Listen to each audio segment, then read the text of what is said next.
कि बिजनेस से भी बेहतर आरसीएम। मैं पिछले 2 साल से इस अभियान का हिस्सा हूं। क्यों मैंने 22 सालों तक नहीं किया, जानना चाहते हैं? और अब मैं क्यों कर रहा हूं, ये भी जानना चाहते हैं? तो देखिए, मैं पहले से कपड़े का व्यापारी हूं। भिलवाड़ा में कपड़े का फैक्ट्री है मेरा, और पूरे भारत में हर स्टेट में, ऐसा कोई भारत का राज्य नहीं है जहां मेरा कपड़ा नहीं बिकता है। और विश्व की कुछ कंट्रीज में कपड़ा एक्सपोर्ट भी करता हूं। तो मैं क्या एसी कैबिन में बैठ के अच्छा खासा पैसा कमा रहा हूं। तो मुझे लगता था यार, ये फिर टाई पहन के और गांव गांव जाकर के ये आरसीएम करने की क्या जरूरत है? पैसा ही तो कमाना है, तो वो तो मैं कमा रहा हूं। तो पैसा मैं कमा रहा हूं, तो फिर मुझे ये आरसीएम करने की क्या जरूरत है? हो सकता है आप में से भी जो नए साथी आज आए हैं, ऑलरेडी आप पैसा कमा रहे होंगे। किसी का कोई कपड़े का दुकान होगा, किसी का किराने का व्यापार होगा, किसी के खेती बाड़ी से बहुत अच्छी इनकम आ रही होगी, कोई फाइनेंस के बिजनेस में होगा, कोई माइनिंग के बिजनेस में होगा, कोई पॉलिटिक्स में होगा, किधर भी होगा। पैसा हम कहीं भी कमा सकते हैं। तो मेरे को ये लगता था कि पैसा कमाना ही जिंदगी में इंपॉर्टेंट होता है, और इस एक गलतफहमी की वजह से 22 साल इस सिस्टम से मैं दूर रहा। अच्छा, पर एक बात बताइए, आप में से कितने लोगों को लगता है कि पैसा कमाना बहुत महत्वपूर्ण है? मुझे तो लगता है ना। पर जब मैं पैसा उधर कमा रहा हूं, तो फिर आरसीएम करने की क्या जरूरत है?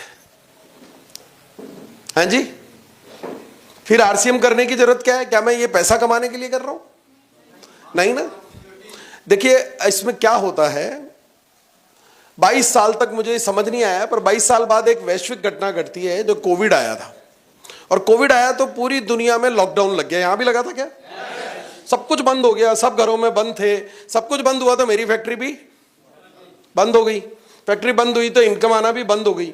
अब कुछ दिनों तो लॉकडाउन में बड़ा मजा आया था, घर में सबके साथ रह रहे थे, अच्छा लग रहा था। कुछ दिनों बाद चिंता शुरू हुई कि यार ये कब खुलेगा, और मेरी फैक्ट्री नहीं आ रही है, तो इनकम भी नहीं आ रही है, तो कैसे इसको लाइफ को मेंटेन किया जाएगा। फिर टेंशन हुई कि मेरे साथ जो लोग काम कर रहे हैं, अगर मेरा बुरा हाल है तो उनका क्या हो रहा होगा। फिर लगता था कि यार दुनिया में और कई लोग हैं, दिहाड़ी मजदूर हैं, जो रोज कमाते हैं, रोज खाते हैं, उनका क्या हो रहा होगा। और ऐसे पूरी दुनिया का दायरा टेंशन में था कि यार कई लोग कहीं नौकरी करते हैं, कहीं कुछ और करते हैं, बैंक में जो लोग काम करते हैं, क्या हो रहा होगा।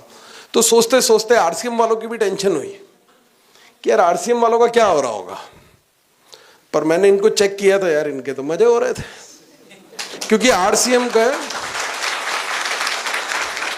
कोरोना आ रहा है, पूरी दुनिया बंद है, पर इन लोगों के चेक आना बंद नहीं हुए। उल्टा कोरोना के दौरान इनको डबल फायदा हुआ, काम करना बंद, फील्ड में जाना बंद, और घर में बैठे मजे से पूरे परिवार के साथ मजे ले रहे हैं, सुबह शाम पकवान खा रहे हैं, और चेक पहले से ज्यादा आ रहे हैं। तो पहली बार जिंदगी में मुझे ये लगा कि यार ये इस सिस्टम में कुछ तो बहुत बड़ी पावर है, जिसको मैंने नहीं समझने की गलती अब तक की है।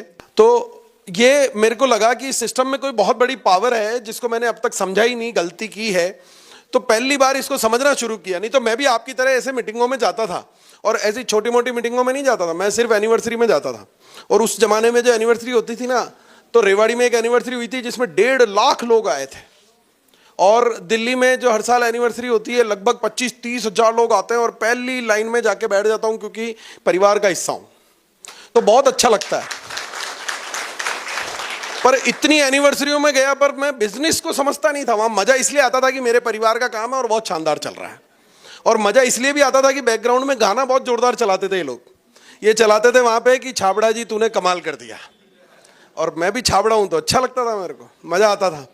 तो ये मैं सुनता था, पर समझने का कोशिश मैंने पहली बार तब की। अच्छा, पहली बार में भी मैंने इसको शुरू तक करना शुरू नहीं किया, 3 साल लगा इसको समझने में कि ये मुझे करना चाहिए कि नहीं करना चाहिए, क्योंकि मैं पहले से कुछ अच्छा कर रहा हूं। जो व्यक्ति पहले से घोड़े की सवारी कर रहा होता है ना, उसकी इच्छा होती है कि अब मैं हाथी की सवारी करूं। वो कभी भी ये नहीं चाहेगा कि घोड़े से उतर के गधे पे बैठ जाऊं। तो मेरे सामने प्रश्न ये था कि यार मेरा करोड़ों का टर्नओवर है, इतनी इनकम मेरे को आती है, क्या इतना आरसीएम मुझे दे पाएगा क्या? और यकीन मानना साथियों, उन 3 साल की रिसर्च की मैंने, एक एक बारीक से बारीक रिसर्च। आरसीएम के पास्ट को देखा, आरसीएम का वर्तमान देखा, आरसीएम का भविष्य देखा, एक एक लीडर की कहानी को देखा, हर व्यक्ति ने कहां से शुरू किया था, आज वो किस मुकाम पर है, और क्या वो आगे कितना जा सकता है, उस पोटेंशियल को चेक किया।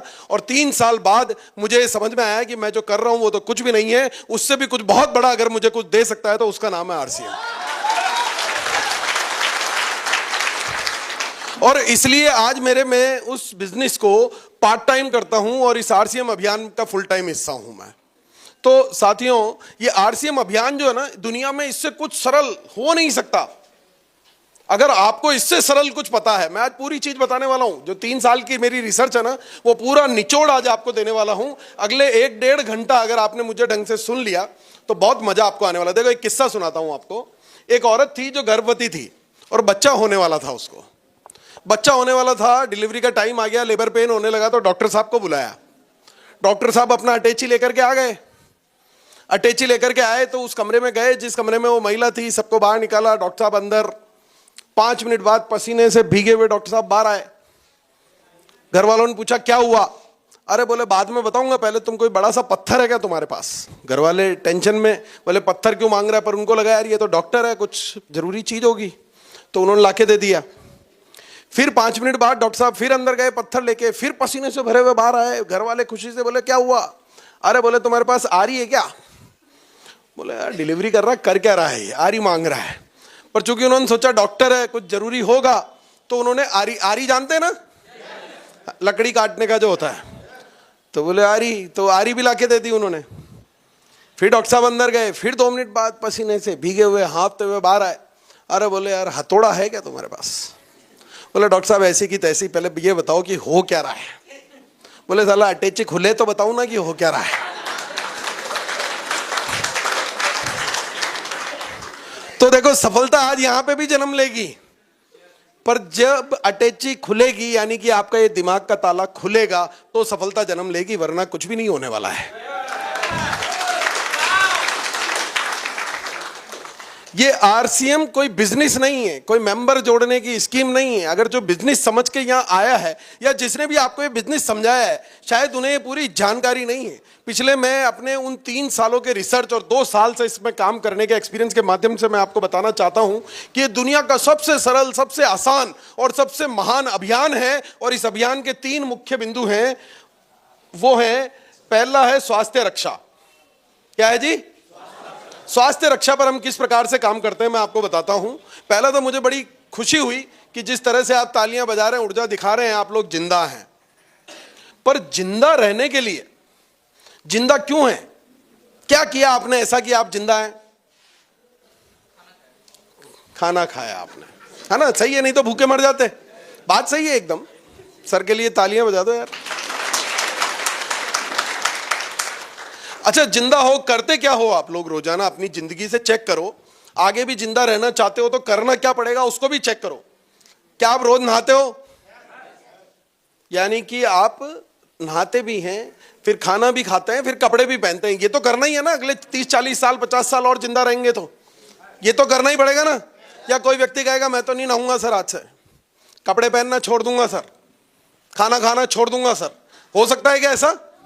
नहीं ना। तो आरसीएम में जितने उत्पाद हैं, जितने उत्पाद, आप अगर सवेरे उठ करके चाय पीते हैं तो आरसीएम में मौजूद है। आप अगर ब्रश करते हैं तो आरसीएम में मौजूद है। टूथपेस्ट आरसीएम में मौजूद है। नहा दो साबुन मौजूद है, शैम्पू मौजूद है, कंडीशनर मौजूद है। आप अगर भगवान को अगरबत्ती करते हैं, इबादत करते हैं, तो साला इसमें अगरबत्ती मौजूद है। उसके बाद अगर आप नाश्ता करते हैं तो प्रोटीन मौजूद है। आप खाना खाते हैं तो आटा दाल चावल मौजूद है। कपड़े पहनते हैं तो sari salwar suit pant shirt kurta pyjama जूते चप्पल मोजे टाई बेल्ट मौजूद है, जो जिंदा रहने के लिए जरूरी है कि नहीं है? तो ये बताइए कि अगर आप केवल आरसीएम के प्रोडक्ट के साथ जिंदा रहते हैं, दुनिया में अब तक आपने 30 40 50 साल तक आप जिंदा थे, लाखों रुपए के सामान आए घर में, क्या 1 रुपया भी उसके बदौलत आया क्या? पर यहां काफी सारे लोग ऐसे बैठे हैं जिन्होंने कुछ सालों से सिर्फ आरसीएम का सामान लेना शुरू किया और साला बंगला बन गया, गाड़ी बन गई, लाखों आ गए, करोड़ों आ गए, फिर भी हमें समझ नहीं आ रहा कि हमें ये प्रोडक्ट यूज करने चाहिए कि नहीं करने चाहिए, है ना जी? तो ये प्रोडक्ट है, तो जीवन जीना कोई व्यापार है क्या? बस आरसीएम के प्रोडक्ट के साथ ही जीवन क्यों जिए? सवाल तो इतना सही है ना। जिंदा तो रहना है तो ये तो सामान यूज करने ही पड़ेंगे, नहाना पड़ेगा, खाना पड़ेगा, कपड़े पहनने पड़ेंगे। पर क्यों आरसीएम के ही पहने? सबसे जीवन में महत्वपूर्ण सवाल ये होता है। और आरसीएम के प्रोडक्ट बनाते वक्त कंपनी ध्यान रखती है कि वो प्रोडक्ट ऐसे हो जो डेली काम में आने वाले प्रोडक्ट हो। कोई प्रोडक्ट ऐसा नहीं है कि आप घर पे ले जाके सोचो कि साला यार इसको किसको ले जाके दूं, आप खाएंगे खत्म हो जाएगा। आप यूज में लेंगे खत्म हो जाएगा। आपकी रोजाना की जिंदगी में वो काम आता ही आता है। दूसरा, वो प्रोडक्ट आपको हेल्दी हो, किसी प्रकार की मिलावट नहीं हो, आपके स्वास्थ्य को कोई नुकसान नहीं पहुंचे, इस चीज का ख्याल रखा जाता है। क्वालिटी इतनी शानदार हो कि अमीर से अमीर व्यक्ति ये नहीं कह सकता कि यार आपका तो प्रोडक्ट घटिया है, मैं तो इससे महंगे और शानदार प्रोडक्ट लेकर के आता हूं और इतनी वाजिब कीमत पर उपलब्ध कराए जाते हैं कि सबसे निम्न आय वर्ग वाला व्यक्ति ये नहीं कह सकता कि यार इतना महंगा तो मैं अफोर्ड ही नहीं कर सकता। इन सारी चीजों का ध्यान रखा जाता है। मैं अब आप लोगों को ये बताता हूं कि आपने दुनिया में कई लोग ऐसे देखे होंगे, कई व्यक्ति, कई महिलाएं, कई पुरुष आपने ऐसे देखे होंगे जिन्होंने जिंदगी में पान नहीं खाया, गुटखा नहीं खाया, शराब नहीं पी, तंबाकू नहीं खाया, बीड़ी सिगरेट कुछ भी यूज नहीं किया, कोई नशा नहीं, कोई व्यसन नहीं, फिर भी उनकी मृत्यु हो जाती है कैंसर से, हार्ट अटैक आ जाता है, लीवर फेल हो जाता है। और ये लीवर फेल वाला जो है ना, एक शराबी मेरा दोस्त मैंने मिला, जो मैंने कहा शराब मत पिया कर लीवर फेल हो जाएगा। बोले लीवर तो उसका भी फेल हो गया जो शराब नहीं पीता, मेरे को तो पीने दे, कह रहा था, है ना। पर लीवर फेल क्यों हो जाता है? जब हमने कोई नशा ही नहीं किया, कोई व्यसन नहीं किया, कोई चीज हमने की नहीं, तो ऐसा क्यों हो जाता है? क्योंकि बाजार में जो सामान मिलते हैं, इस हॉल में कोई ऐसा व्यक्ति है जिसने पार्ले जी का बिस्कुट नहीं खाया हो? सबने खाया। अच्छा, एक पार्ले जी के बारे में एक बात आपको बताना चाहता हूं, उदाहरण के तौर पर मैं आपको बता रहा हूं। एक महीने में पार्ले जी कंपनी 1 लाख बिस्कुट के पैकेट बनाती है और बाजार में पार्ले जी के 10 लाख पैकेट बिकते हैं। तो ये 9 लाख कहां से आ रहे हैं जी? नकली। कहां से आ रहे हैं? अधिक मुनाफा कमाने के लिए कुछ लोग उसको नकली बनाते हैं, जो आपको दिखेगा पैकिंग बिल्कुल पार्ले जी असली जैसा। मैं दावे के साथ कह सकता हूं, मेरे सहित एक भी व्यक्ति इस हॉल में ऐसा नहीं है जिसने अपनी जिंदगी में वो नकली पार्ले जी नहीं खाया हो। सबके पेट में गया है। और फिर हमारे को धीरे धीरे धीरे धीरे इस तरह की गंभीर बीमारियां, चूंकि नकली उत्पाद हम खाते हैं, तो हो जाती है। बाजार में और कई सारी चीजें। ये एक मसाले का वीडियो है, मैं आपको दिखाने की बजाय मैं आपको बता देता हूं कि मसाला बनाने में क्या होता है। धनिया पाउडर जो होता है ना, धनिया पाउडर में घोड़े और गधे की लीद मिलाई जाती है। ईंट जो है ना, ईंट का बुरादा मिलाया जाता है मिर्च के पाउडर में, और साइट्रिक एसिड और लेड मिलाया जाता है हल्दी के अंदर, जिनसे गंभीर बीमारियां होती है। और हम लोग मजे से चटकारे ले लेकर उन मसालों को खाते हैं। आप किसी कंपनी का ब्रांड का लेकर के आ रहे हैं, पैकिंग वही है, ब्रांड वही लिखा हुआ है, पर अंदर मिलावट है।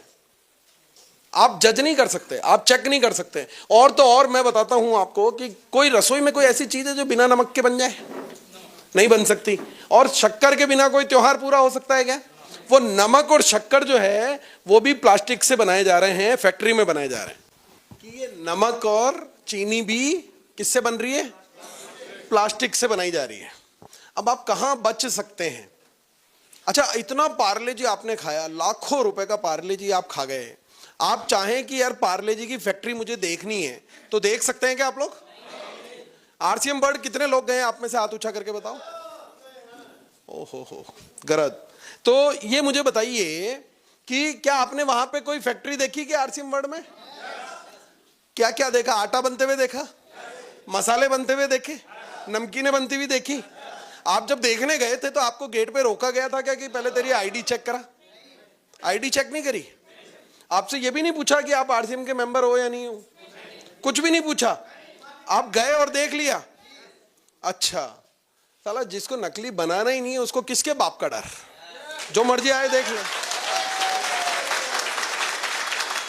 जो मर्जी आए, चाहे वो आरसीएम अभियान का हिस्सा हो, नहीं हो, जुड़ा हो, नहीं जुड़ा हो। रोजाना हजारों की संख्या में एकेडमी के रूप में वहां पूरे भारतवर्ष से लोग पहुंचते हैं और उनसे एक सवाल नहीं किया जाता, और वो जिस मर्जी चाहे प्लांट में घुस करके वो प्लांट देख सकते हैं, अपनी आंखों से ये उत्पाद बनते हुए देख लेते हैं।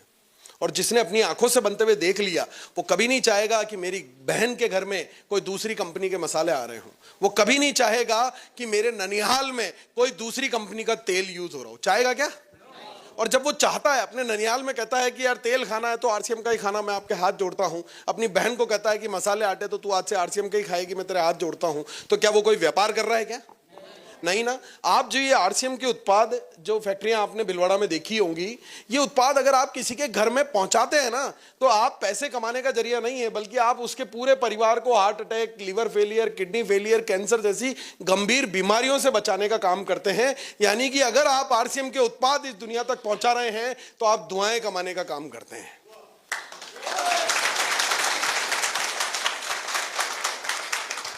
पैसा दुनिया में हजारों जगह कमाया जा सकता है, दुआएं कमाने के लिए सिर्फ आरसीएम को ही उपयोग में लेना पड़ेगा।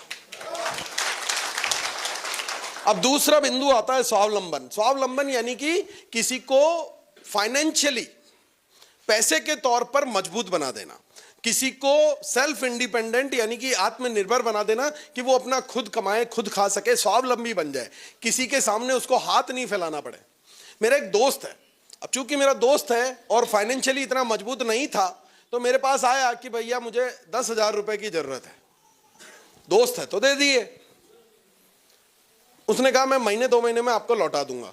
2 महीने बाद वापस आया, मैंने सोचा पैसे लौटाने आया, पर उसने कहा कि यार मुझे एक 10,000 रुपए की और जरूरत है। मैंने कहा यार पहले वाले, बोले दोनों एक साथ में लौटा दूंगा। मैंने कहा ठीक है ले जा, फिर दे दिए।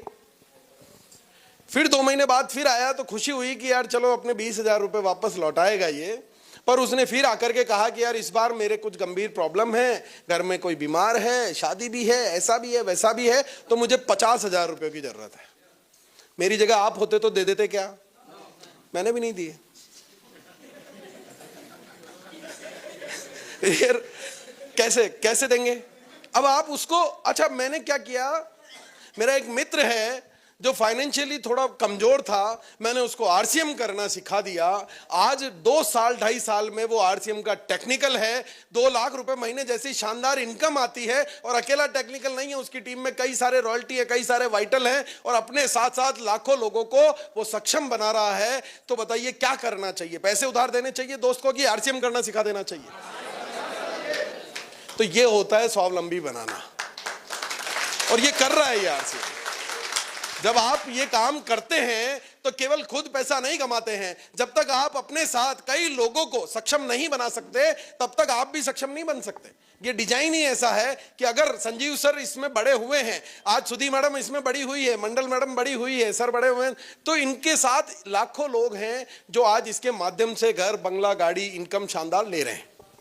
ये ऐसे ही काम करता है। तो इसके माध्यम से हम दुनिया को स्वावलंबी बनाते हैं। और पैसा कमाने के लिए हमें कुछ बिजनेस करना हो और मान लो पार्ले जी की एजेंसी लेनी हो तो लाखों रुपए देने पड़ते हैं साहब। लाखों रुपए देने के बाद पार्ले जी की एजेंसी मिलती है, मुफ्त में नहीं मिलती है। और लाखों रुपए देने के बाद भी अगर मैंने मान लीजिए अररिया डिस्ट्रिक्ट के लिए वो एजेंसी ली है तो अररिया में ही मैं बेच सकता हूं, बाकी दुनिया में नहीं बेच सकता। बेच सकता हूं क्या? एक प्रोडक्ट की एजेंसी, लाखों रुपए का इन्वेस्टमेंट और एक सीमित दायरे में बेचना, और वहीं आरसीएम आपको देता है 450 से ज्यादा प्रोडक्ट की एजेंसी, और उसका भी कोई दायरा नहीं, पूरे भारत में जहां मर्जी चाहो व्यापार करो, पूरे भारत में। और ऐसा नहीं है कि आपका मिलने वाला कोई कश्मीर में रह रहा है या केरल में रह रहा है तो आपको खुद को उठा करके वो प्रोडक्ट ट्रांसपोर्ट में रखकर उस तक पहुंचाना है या घर जाकर के देके आना है। आपको नहीं करना है ये काम, ये व्यवस्था आपके लिए कंपनी ने ऑलरेडी कर रखी है। पूरे भारत में कंपनी के 160 से ज्यादा डिपो हैं, पूरे भारत में 10,000 से ज्यादा रिटेल आउटलेट जिन्हें हम वंडर वर्ल्ड कहते हैं वो मौजूद है। पूरे भारत में 1.5 लाख से ज्यादा डिस्प्ले वॉल्स है जहां लोग घर में ये उत्पाद रख करके अपने लोगों तक पहुंचाते हैं। और आदरणीय सौरभ सर ने एक शानदार सिस्टम शुरू कर दिया कि साला मोबाइल एप्लीकेशन में एक बटन दबाओ और घर पे होम डिलीवरी मंगाओ। बटन दबाओ, किसी के भी घर पे भिजवाओ। किसी भी शहर में वो रहता हो, उस शहर का आप सेंटर चूज कीजिए, मोबाइल एप्लीकेशन में अपने दोस्त का एड्रेस डालिए, उसके घर पे वो प्रोडक्ट पहुंच जाएगा। और ऐसा मैं कर रहा हूं, अपने कई दोस्तों के घरों पर ये प्रोडक्ट हर महीने मैं इस मोबाइल एप्लीकेशन के माध्यम से पहुंचा देता हूं। आप इस पावर को काम में लीजिए यार। और ये जो डिस्प्ले वॉल है, इसके माध्यम से मैं चांद पे कोई आदमी रहता हो तो वहां बिजनेस कर सकता हूं यार। एक डिस्प्ले वॉल खुलानी है, प्रोडक्ट पहुंचाना है। आप दुनिया में कहीं भी इसकी ताकत को पहचानो कि कंपनी ने आपके लिए कितना बड़ा सेटअप तैयार कर रखा है कि कोई बहाना आपके पास बचता ही नहीं है। आप सब कुछ कर सकते हैं। और ये सारा सिस्टम मैं कहता हूं ये इतना सरल है, मैंने जैसा पहले भी कहा, इससे सरल आप कुछ जानते हो तो मुझे भी बता देना, मैं वो भी करने को तैयार हूं। इतना सरल है कि एक व्यक्ति जो आरसीएम अभियान में जुड़ने से पहले दूध बेचने का काम किया करता था, अपनी साइकिल के पीछे स्टैंड पर दोनों साइड दूध की टंकी लगा करके घर घर जाकर के दूध देने का काम किया करता था। जिंदा इसको भी रहना था, और जिंदा रहना था तो सिर्फ एक निर्णय लिया, जिंदा इसको भी रहना था। इस दूध वाले ने एक निर्णय लिया कि आज से आरसीएम के ही प्रोडक्ट यूज करूंगा, और अगर अच्छा लगा तो दुनिया को भी बताऊंगा। और केवल मात्र इतना सा करने से आज ये इस सिस्टम के रूबी हैं। 5 लाख रुपए जैसी शानदार इनकम आत्माराम कसवा सर को आती है। यार दूध बेचने वाला यार, अगर वो इस सिस्टम का रूबी बन सकता है तो ये अभिषेक छाबड़ा तो डायमंड बनेगा ना यार। बनेगा कि नहीं बनेगा? क्या मैं इससे भी कमजोर हूं? क्या आप अपने आप को इससे कमजोर समझते हैं? इतना आसान कि अगर ये कर सकता है, आपको क्या लगता है कि इस तस्वीर को, केवल इस तस्वीर को देखें, क्या इंग्लिश बोलना आता था, किताबें पढ़ना आता था, कंप्यूटर चलाना आता था, भाषण देना आता था? आरसीएम में आ जाओ, आप सब कुछ सीख जाओगे, कोई दिमाग का बैरियर नहीं है। आप में से तैरना किसको आता है जी? आता है, बहुतों को आता है भैया। आप मुझे यहां कमरे में तैरना सिखा सकते हो क्या? उसके लिए क्या करना पड़ेगा? तो साला आरसीएम कैसे सीख जाओगे? आरसीएम में आओगे और सीख जाओगे, बाहर रह के नहीं सीखा जा सकता। अच्छा बताइए, नौकरी अच्छी होती है कि बिजनेस? बिजनेस अच्छा होता है। मैं 2 कंपनियों में डायरेक्टर, 3 कंपनियों का प्रोपराइटर, 3 माइंस का ओनर और करोड़ों का प्रॉपर्टी बिजनेस वाला बिजनेसमैन आपको यह गारंटी देकर के जा रहा है कि बिजनेस से भी बेहतर आरसीएम है। जानना चाहते हैं कैसे? जानना चाहते हैं? तो मैं देखो, बिजनेस से भी बेहतर आरसीएम ऐसा है कि मैंने आज के 20 साल पहले कपड़े का व्यापार शुरू करने के लिए 4 करोड़ रुपए लगा करके एक फैक्ट्री, 20 साल पहले 4 करोड़ लगा करके मैंने ये फैक्ट्री की शुरुआत की। अब फैक्ट्री ऐसे ही नहीं लग गई कि 4 करोड़ रुपए दिए इधर फैक्ट्री चालू। नहीं नहीं, ये कोई साबुन नहीं है कि पैसे दिए साबुन हाथ में। मैंने सबसे पहले एक जमीन खरीदी। जब जमीन खरीदी तो वो जमीन खेती हारी जमीन थी, तो उसको इंडस्ट्रियल कन्वर्ट कराना पड़ा, ऑफिसों के चक्कर काटने पड़े। फिर जब इंडस्ट्रियल की परमिशन उस पर मिली तो एक बिल्डिंग बनाई गई। बिल्डिंग बनाने के बाद उसमें मशीनें विदेश से इंपोर्ट की गई। विदेश से लोग आए, उन्होंने मशीन को इंस्टॉल किया। भारत के लोगों को उस मशीन को चलाते कैसे हैं ये सिखाया, और जब सीखे तो रॉ मटेरियल मंगाया गया और कपड़ा बनाया गया। अब यहीं पे बात खत्म नहीं होती है। जैसे ही कपड़ा बनने लगा तो सरकार ने कहा यार फैक्ट्री चलाओगे तो पॉल्यूशन भी होगा, प्रदूषण तो करोगे तुम, तो तुम्हें पॉल्यूशन डिपार्टमेंट की परमिशन लेके आनी पड़ेगी। उसके बाद तुम्हारे को लेबर रखोगे तो लेबर डिपार्टमेंट से परमिशन लेकर के आनी पड़ेगी। बिजली का कनेक्शन लोगे तो इलेक्ट्रिसिटी डिपार्टमेंट से तुम्हें परमिशन लेके आनी पड़ेगी। मीटर लगाना पड़ेगा, डीपी लगानी पड़ेगी, ट्रांसफार्मर लगाने पड़ेंगे, और ऐसा कई सारे डिपार्टमेंट, रिक्को डिपार्टमेंट और कई सारे डिपार्टमेंट की परमिशन लेनी पड़ी। तब जाकर के कपड़ा बनना शुरू हुआ। और कपड़ा बनना शुरू हुआ तो सरकार ने कहा अच्छा बेचोगे? मैंने कहा हाँ। बेचोगे तो मुनाफा भी होगा? मैंने कहा हाँ। तो बोले फिर हर महीने तुम्हारे को जीएसटी भी जमा कराना पड़ेगा। जीएसटी का रिटर्न भर करके जमा कराना पड़ेगा। फिर हर महीने टीडीएस का रिटर्न भर करके जमा कराना पड़ेगा। फिर साल के अंत में इनकम टैक्स का रिटर्न भर के इनकम टैक्स जमा कराना पड़ेगा। इनकम टैक्स साल के अंत में भरोगे, पहले एडवांस टैक्स तुम्हें हर 3 महीने में जमा कराना पड़ेगा। और इतना सारा करने के बाद भी काम खत्म नहीं होता। स्टाफ रखना पड़ता है, तनख्वाह बांटनी पड़ती है, बिजली के बिल भरने पड़ते हैं, और फिर रंगदारी वाले आ जाते हैं, बोले हम कहाँ जाएंगे, हमारा भी तो है भैया। लेबर कहती है हमारी भी एक यूनियन है भैया। अड़ोस पड़ोस में कोई जगराता, कोई माता जी नवरात्रा, दुर्गा पूजा, गणेश पूजा, बोले चंदा चाहिए, वो भी आ जाते हैं। फिर पड़ोस वाला थाना भी आ जाता है, बोले भैया चाय पानी तो हम भी पीते हैं। साला इतना ताम झाम झमेला करने के बाद कपड़ा बनता है। फिर उसको उधार बेचते हैं। फिर उधार को मांगने के लिए जब वापस जाते हैं तो कई तरह के ताने सुनते हैं, ट्रांसपोर्टेशन होता है, सब कुछ होता है। इतना झमेला करने के बाद जितनी इनकम मैं कमाता हूं ना,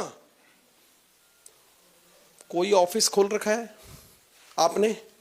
सर कोई ऑफिस खोल रखा है, कोई स्टाफ रख रखा है, कोई डिपार्टमेंट की परमिशन लेनी पड़ती है, कोई एनओसी लेनी पड़ती है, आपको कोई लेबर रखनी पड़ती है, अकाउंट्स मेंटेन करने पड़ते हैं, हिसाब किताब रखना पड़ता है।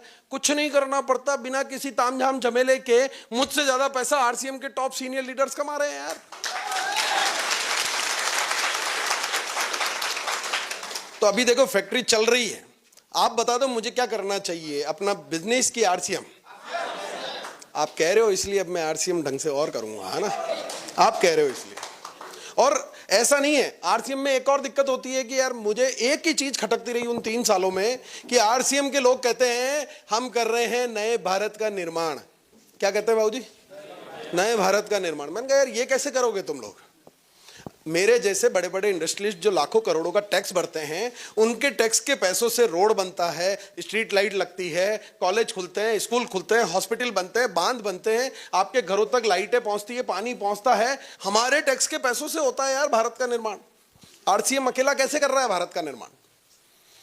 तो फिर बात जब समझ में आई तो मुझे लगा कि टैक्स पेयर करते हैं भारत का निर्माण। फिर एक तस्वीर मैंने देखी उन 3 सालों की रिसर्च के दौरान, तो वो जो तस्वीर नजर आई वो 2 भाइयों की तस्वीर थी। एक का नाम है समुद्रनाथ योगी, दूसरे का नाम है शंभुनाथ योगी। ये दोनों भाई आरसीएम की शुरुआत से पहले मेरे यहां ड्राइवर के तौर पर काम किया करते थे, और दोनों भाइयों की तनख्वाह थी 3,500 रुपए महीना।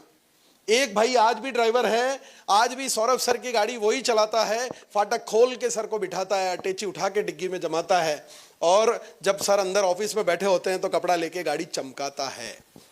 20,000 रुपए उसकी तनख्वाह बढ़ते बढ़ते कितनी हो गई? 20,000 रुपए महीना। और वहीं ये दूसरा भाई जिसने निर्णय लिया कि मुझे तो अब आरसीएम अभियान का हिस्सा बनना है, आरसीएम के प्रोडक्ट खाना शुरू किया, लोगों को बताना शुरू किया, इसकी 1 महीने की इनकम है 2.5 लाख रुपए महीना।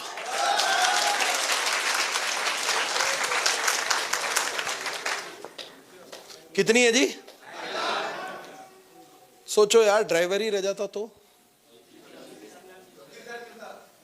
20,000 तो मिलता, फिर हमारे सामने कभी बैठने की हिम्मत नहीं करता, पर आज ये समुद्रनाथ योगी टीसी सर के साथ बैठ करके चाय पीने की हिम्मत रखता है।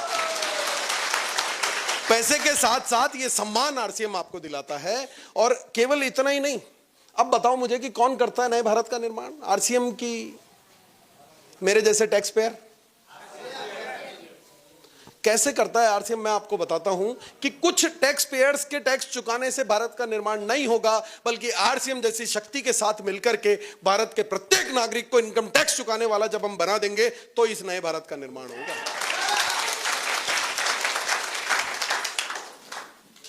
और इन्वेस्टमेंट कुछ पैसा लगता है जी आपका? 1 रुपए का इन्वेस्टमेंट नहीं लगता। पर मैं बिजनेसमैन आदमी, बढ़िया आदमी, मेरे दिमाग में एक टेंशन, साला भीख मांगने के लिए भी पहले एक चटाई और कटोरा खरीदना पड़ता है। खरीदना पड़ता है कि नहीं खरीदना पड़ता? तो ये बिना इन्वेस्टमेंट के लोग करोड़पति कैसे बन रहे हैं? साला भीख नहीं मांग सकता बिना इन्वेस्टमेंट के आदमी। पर मुझे समझ में आया कुछ तो इन्वेस्ट करना ही पड़ता होगा। मैं रिसर्च करता गया, 3 साल सोचता गया, और मेरे को समझ में आई कि आरसीएम में सक्सेसफुल होने के लिए धन इन्वेस्ट करने की नहीं, मन इन्वेस्ट करने की जरूरत होती है। और जिसने जितना मन लगा रखा है उसको उतना ही ज्यादा रिटर्न आ रहा है। आपका मन का इन्वेस्टमेंट देख लेना, जिसका मन का इन्वेस्टमेंट कम है उसको इनकम कम है। बात समझ में आ रही है जी? ये तस्वीर गौर से देखें आप। धन नहीं था इस व्यक्ति के पास लगाने को। मैं जिस एक फैक्ट्री का मालिक हूं, ऐसे ही भिलवाड़ा शहर में ये एक फैक्ट्री में कर्मचारी के तौर पर काम किया करते थे। 7-8 हजार रुपए महीना इनकी तनख्वाह हुआ करती थी, और धन नहीं था, मन था। मन लगा करके काम किया तो आज उसी भिलवाड़ा शहर में जहां ये 7,500 रुपए महीने की नौकरी किया करते थे, उसी शहर में ये रहते हैं 25 करोड़ के मकान में। आप में से किसने मुकेश कोठारी सर का बंगला देखा है? देखा है? मैं झूठ तो नहीं बोल रहा हूं। और जितने लोग भिलवाड़ा जाएं, इस बार मुकेश कोठारी जी का बंगला जरूर देख करके आएं। और जब इस बंगले के सामने खड़े हो तो अपने दिमाग में तस्वीर ये वाली याद रखना कि साला 7,000 रुपए महीने कमाने वाला व्यक्ति अगर ऐसा कर सकता है तो मैं भी।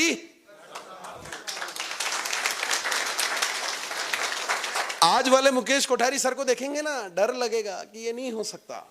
पर इस तस्वीर को देखेंगे ना तो लगेगा साला इसने कर लिया, मैं भी कर लूंगा। है ना? बात समझ में आ रही है जी? ये एक और चीज बताता हूं, आरसीएम में क्या होता है, शुरू में एक बहुत बड़ी टेंशन ये होती है कि यार ये टाई पहननी पड़ती है, ये कोट पहनना पड़ता है ना? शर्म आती है ना? मेरे को भी 22 साल तक लगता था कि यार ये टाई हटा दो ना यार। क्या लगता था? हाँ, एक कारण ये भी था नहीं करने का कि ये टाई क्यों पहननी पड़ती है। पर फिर मुझे टाई कैसे पहनते हैं हम, यहाँ गले में गांठ लगाते हैं और टाई ऐसे नीचे झूल रही है, ऐसे ही पहनते हैं, सभी ऐसे ही पहनते हैं टाई। अब ये क्या हुआ, मैंने कहा यार 23 साल में अगर ये आदमी 25 करोड़ के मकान में आ गया तो इसका मतलब आरसीएम से अगले 10-15 साल में इसके घर के बाहर एक हवाई जहाज भी आ जाएगा। तो अभी तो टाई की गांठ गले में है और टाई नीचे झूल रही है। अगर शर्म करता रह गया तो टाई की गांठ तो गले में ही रहेगी, पर टाई को ऊपर पंखे से लटकाना पड़ेगा। उस दिन मुझे समझ में आ गया कि पुराने व्यक्ति जो कहावतें बना के गए हैं वो कहावतें यूं ही फिजूल नहीं हैं। और मैंने उस दिन समझ लिया, वो कहावत है कि जिसने की शर्म उसके फूटे। तो मैंने उसी दिन शर्म को छोड़ करके टाई पहन करके आ गया। ये टाई पहनना बहुत जरूरी है। कईयों को लगता होगा यार ये क्यों जरूरी है, अभी भी वो मेरे को चैलेंज कर रहे होंगे मन ही मन में कि क्यों जरूरी है। अरे एक बात बताइए कि हॉस्पिटल में डॉक्टर एक कोट पहनता है, क्यों? चड्डी बनियान में भी तो कर सकता है आपका ऑपरेशन, वो कर सकता है कि नहीं कर सकता है, फिर क्यों कोट पहनता है? एक पुलिस वाला क्या अपना कानून बिना वर्दी के नहीं चला सकता? आपका बच्चा जो स्कूल पढ़ने जाता है उसको आप रंग बिरंगे कपड़ों में भेज दो ना, क्या फर्क पड़ता है? फर्क कुछ नहीं पड़ता। बात वो की वही है, पढ़ाई तो वो की वही मिलेगी, पर जब हम इस वर्दी में होते हैं तो हमें एहसास होता है कि इस वक्त ये काम मेरी जिम्मेदारी है। तो इसलिए वर्दी जरूरी होती है। एक और तस्वीर आपको दिखाता हूं, ये तस्वीर गौर से देखो। धन नहीं था लगाने को, धन नहीं था। 1500 रुपए महीने की नौकरी किया करते थे, इस तरह की सेमिनार सुनने के लिए साइकिल से आते थे और केवल मन लगा करके काम किया। तो आज जहां भी सेमिनार देने जाते हैं खुद की मर्सिडीज कार से जाते हैं। तो सक्सेसफुल होने के लिए धन लगाने की आवश्यकता नहीं है, मन लगाने की आवश्यकता है। बात समझ में आ रही है जी?